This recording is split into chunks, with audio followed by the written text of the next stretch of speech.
E aí, galera, tranquilo, na boa? Vamos jogar uma conversa fora hoje? Assunto Frankenstein, né? Da Mary Shelley, que foi uma lindo por sinal, da editora Darkside. Muito mesmo bacana esse livro aqui, muito bacana no formato e no conteúdo.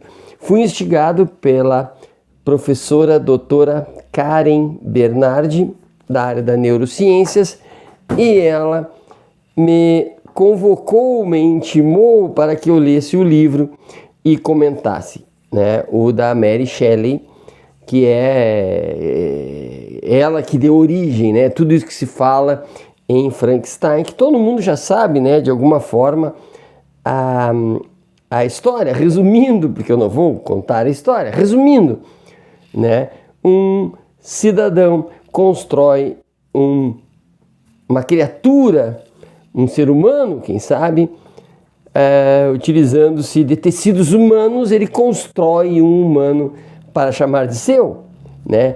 E tudo dá errado. E a criação monstruosa, segundo ele, se volta contra o seu criador e causa enormes dissabores. Esta é a história. E eu vou pegar, eu vou comentar de que ponto de vista? De um professor de filosofia. Não podia ser diferente. Provavelmente a professora Karen, ela, ao me questionar, queria essa perspectiva.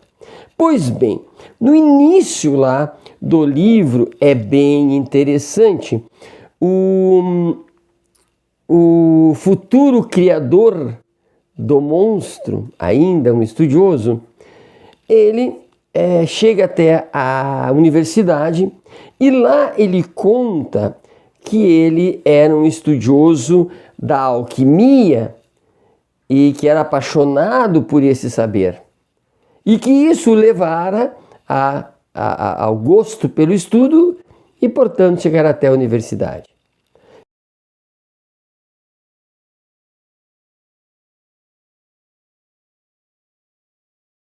Um dos professores, tem dois em especiais, né? Dois em especial na vida dele. Um deles, muito grosseiro, muito agressivo, riu e falou que já estava fora do tempo, era algo ultrapassado. Ora, esses pensadores, né? Esses pseudocientistas, isto não existia mais.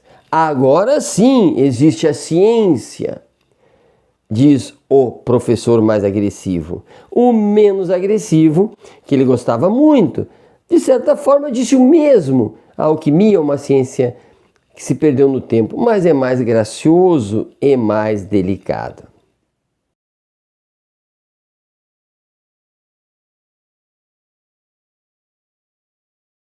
Eu começo a refletir, como assim?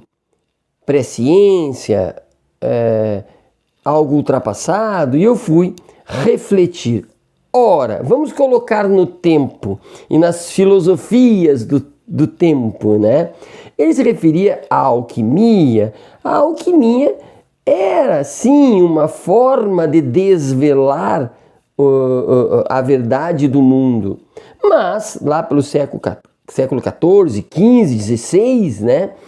E Paracelso era um deles. Mas era baseada no misticismo, um tanto de magia, espiritualidade, religião, religiosidade, não sei, havia uma mistura, astrologia, né? Então havia uma confusão ali, apesar de querer, de certa forma, encontrar uma ciência, uma ordem no mundo, não sei, mas não era uma ordem exatamente no mundo.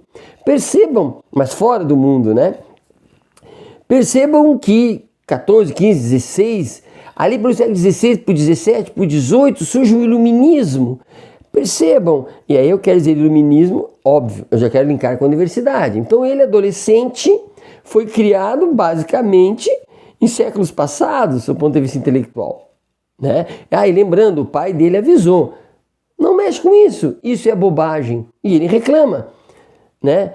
Mas por que é bobagem?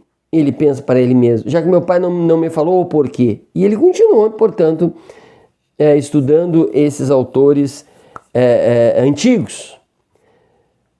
Pois bem, já que o livro é escrito lá no século XVIII, né? No século XIX até, né? Pois bem, o iluminismo, falando da razão, falando das tecnologias, e vai andando, né? E chega, pensem, vai andando lá 17, 18, Revolução Industrial. Olhem a diferença. Na Revolução Industrial, século XVIII, na Inglaterra, o que se pensa? Vejam, de um desvelamento do mundo com espiritualidade, com emoção, com religiosidade, talvez. Agora não. Já não é mais o sábio. O saber já não é mais do sábio, mas agora é do engenheiro, porque o saber está no mundo. A racionalidade atinge esta verdade, né? Então o técnico, ou o mestre, o sábio, tanto faz. É só estudar e tem acesso a esse saber. E qual é o objetivo desse saber científico? Produzir máquinas. Percebam que no século XVIII se descobre a máquina a vapor. E que, portanto, as fábricas se transformam ou surgem. Porque agora há máquinas. Agora o saber é para o fazer, para o obrar no mundo, para o mundo, para sujeitos que podem comprar. Portanto, o capitalismo está aí no meio. Então, é possível um saber alquímico da alquimia no momento do surgimento do capitalismo, do apelo à razão, do entendimento do corpo como o corpo máquina, né? Assim como uma máquina na empresa, na fábrica, o corpo seria uma máquina também.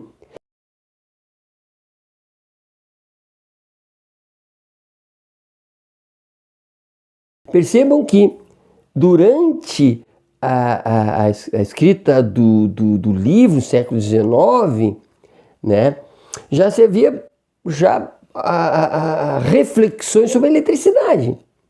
Né? No livro aparece, quando ele vê um raio, cai na árvore, e a árvore se explode, e ele fica curioso com aquela energia toda. Lembrando que nesse período havia estudos chamados galvanismo, que é a produção elétrica pelos organismos vivos. Né? Chegou-se a dar choque na perninha de uma rã, corta a perninha da rã, dá um choque e ela se mexe. Então, qual é a relação da vida com a eletricidade?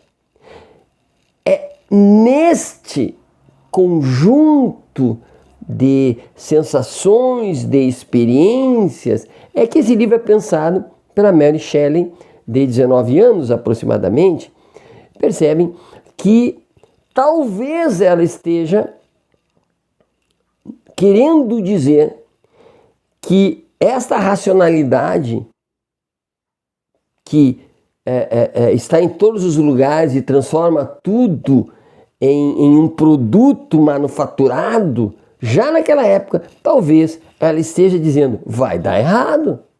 Eu não gosto dessa racionalidade. Percebam que o livro é um romance, no sentido de literário, ou seja, é uma escrita nihilista, é uma escrita que hipervaloriza o sentimento. O tempo todo os personagens estão em sofrimento, né?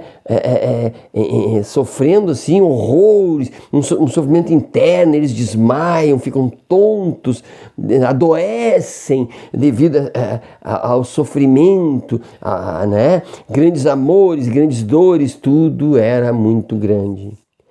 Desconfio que talvez a autora tenha lido Rousseau,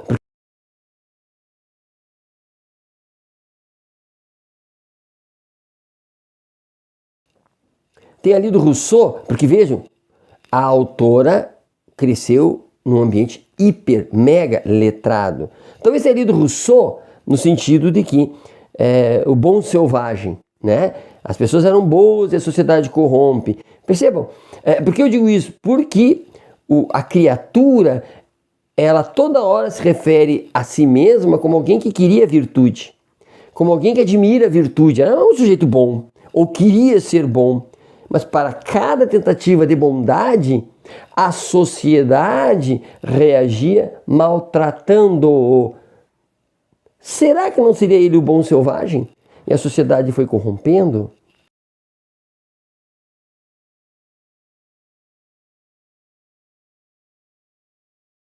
Percebam então que é possível imaginar que a Mary Shelley, altamente letrada, amiga do Lord Byron, namorada de um grande poeta, né, tenha refletido, né, e tenha percebido que essa racionalidade, essa modernidade, essa construção de tudo e tudo se consumindo não ia dar certo. Vamos imaginar que ela teve essa visão futurista. Então percebam que a criação desta criatura, né? Criação de criatura é legal, né? Desse monstro, de certa forma, seria também é possível ver por este lado, seria o homem tomando o lugar de Deus, né? E criando, manipulando a vida.